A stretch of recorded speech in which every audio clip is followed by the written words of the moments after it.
Hey everyone, welcome back. Today we're diving into a topic that I struggle with personally: vulnerability and expressing my feelings. Whether it's sharing joys, fears, or sorrows, being open can be incredibly challenging. So get comfortable and let's explore why vulnerability can feel so difficult.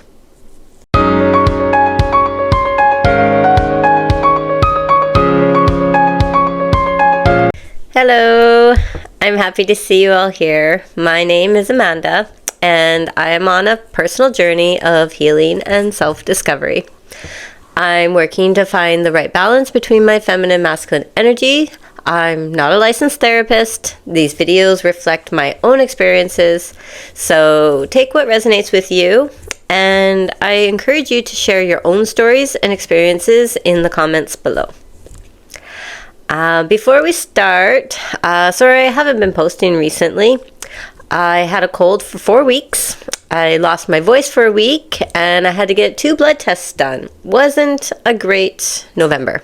I think you can still hear it in my voice. And recently, not so great news at work, which is kind of flipping my whole life upside down.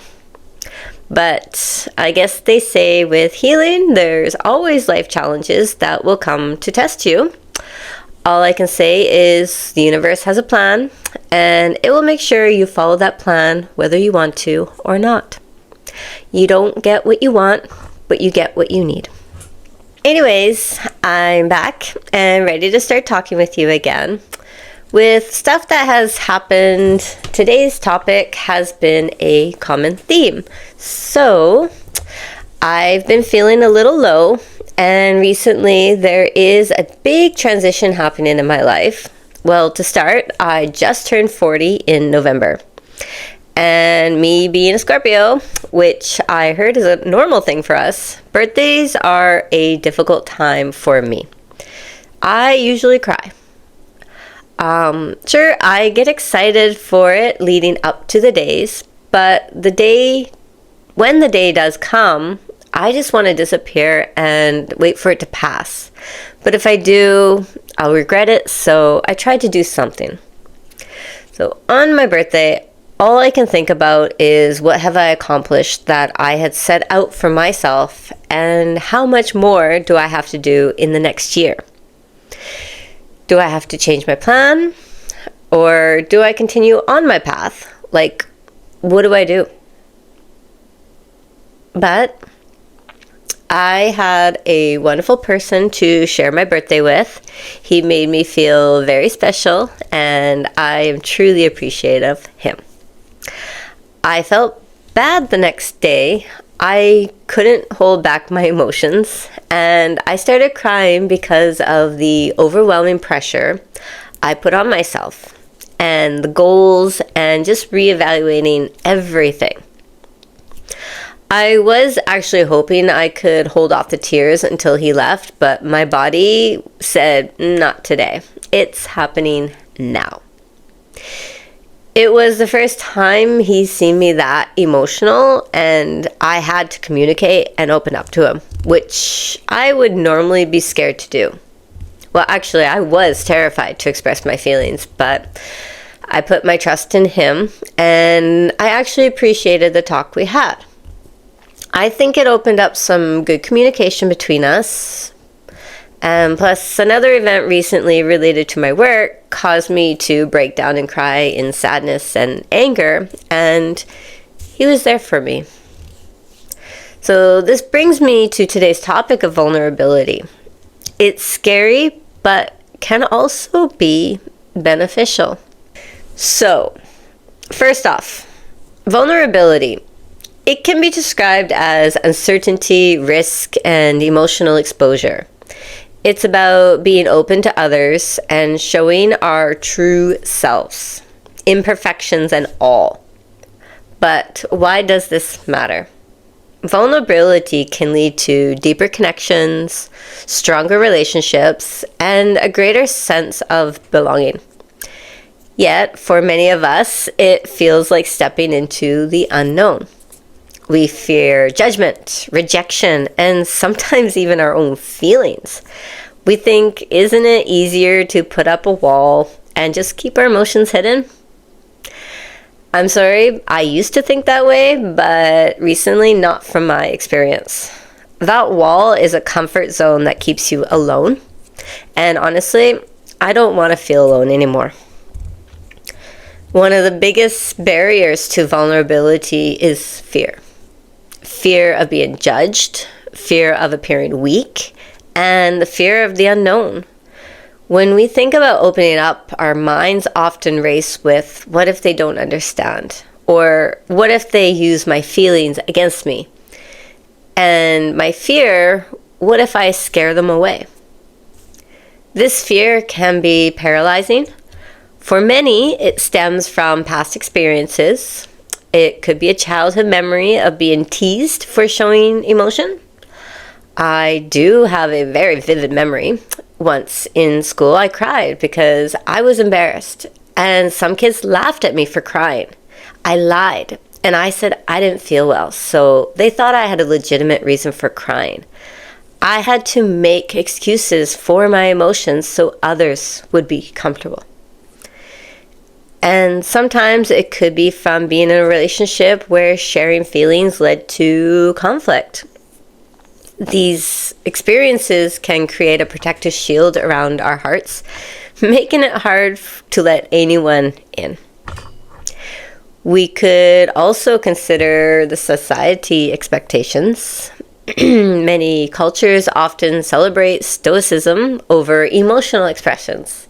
For example, men are frequently taught to man up and suppress their feelings, while women might feel pressured to maintain a facade of perfection. These norms can create a barrier to authenticity. I remember as a child hearing this a lot. Toughen up. Why are you crying? Or you have no reason to cry. When we feel we must conform to these expectations, it can lead to feelings of isolation. And it's crucial to remember that everyone's experiences vulnerability, and expressing our feelings is a sign of strength, not weakness. As my friend always says, if you need to cry, don't hold it back. It's your body's way of releasing the bad, so the good has more to grow. Okay, so while being vulnerable is challenging, the benefits can be transformative. I'm told so many times when we allow ourselves to be open, we pave the way for deeper connections. So think about it. When someone shares their struggles with you, doesn't it create a bond? Vulnerability fosters empathy and understanding. It creates spaces where we can be authentic and feel truly seen. When we share our experiences, we not only lighten our burden, but also encourage others to share theirs. I appreciate it when people let me know they are hurting, or if they are struggling. It makes me feel closer to them. As I'm learning and progressing, I found these are ways to work on our vulnerability. So for me, I have to start small. I slowly share a minor worry or experience with someone that I trust, and I do this to gauge their reaction. I seek safe spaces. I surround myself with supportive people who encourage openness. Like, I have someone who has seen the extreme vulnerable side of me and has been amazing. And finally, practice self-compassion. I have to be kind to myself. I have to remember it's okay to feel afraid. I believe this is a big one. Like, how can you trust others when you can't even trust yourself? And the first thing I needed to start with was self-compassion. I've struggled so much just accepting that I was feeling emotions. Every time I cried, I got angry at myself and started telling myself, toughen up. So you need to accept yourself first. And you need to tell yourself it's okay to feel this way right now. It's not forever, it'll pass. But right now, be vulnerable with yourself and be okay with it.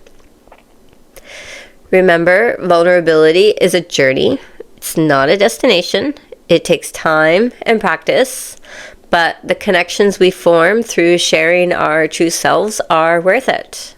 And I'm still finding that out, and so far, I have got some great supportive people in my life. Being vulnerable connects you with the right people. Those who get scared or reject you are not your people. So this is a short video. I'm going to finish it here. I could go into some deeper trauma on why vulnerability is difficult for me, but maybe another time when I build up more confidence in being vulnerable. So if you found this video helpful, please give it a thumbs up, subscribe, and share your thoughts in the comments below. What's your experience with vulnerability? So please, let's start a conversation. So until next time, take care of yourself. Bye-bye now.